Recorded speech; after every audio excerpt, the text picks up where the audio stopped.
Pakistan, based on its geographical location, Pakistan based on its deterrence power, Pakistan based on its ambition, its political will of being a security stabilizer, is the perfect candidate to become a mediator to any conflict in the region. Because all of the conflict, especially in the last 4 decades, like 40, 50 years, if we see, they are all based on the region which we are living. We have like a series of backdoor diplomacy, and yes, we are doing that.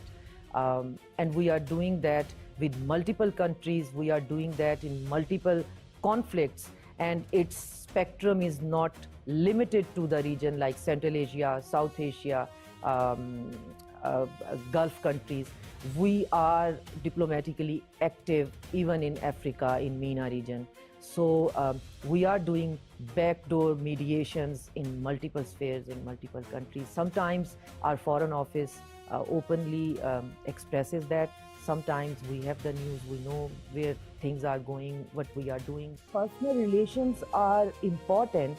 Pakistan is benefiting the dividend of our long-standing classical diplomacy. Our diplomats are always, they always happen to be very realist. They always happen to be very earnest. So our diplomacy is never based on just the flashy sentences and fake promises. We always provide a complete SWOT analysis to our friends and allies. India's diplomacy is always based on dishonesty. India has a huge leverage when there was a vacuum in Iran and Iran was isolated. So India tried to create a foothold inside Iran. So India could have used that, could have utilized that. Instead of that, they just provided the ground soldiers for Mossad agents inside Iran, and they created Mossad sleeper cell inside the Iran. So why Iran today is not going to India for asking for, like, please send this message to this country, to that country? Because they don't trust these people.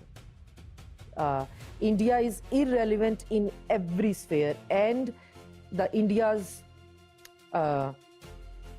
decision to, at this time in this moment, to openly align themselves with Israel is also a very disastrous decision.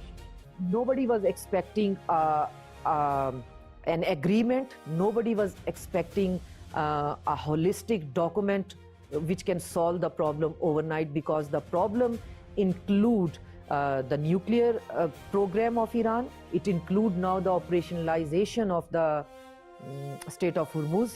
It also includes the sanctions, the frozen assets of Iran.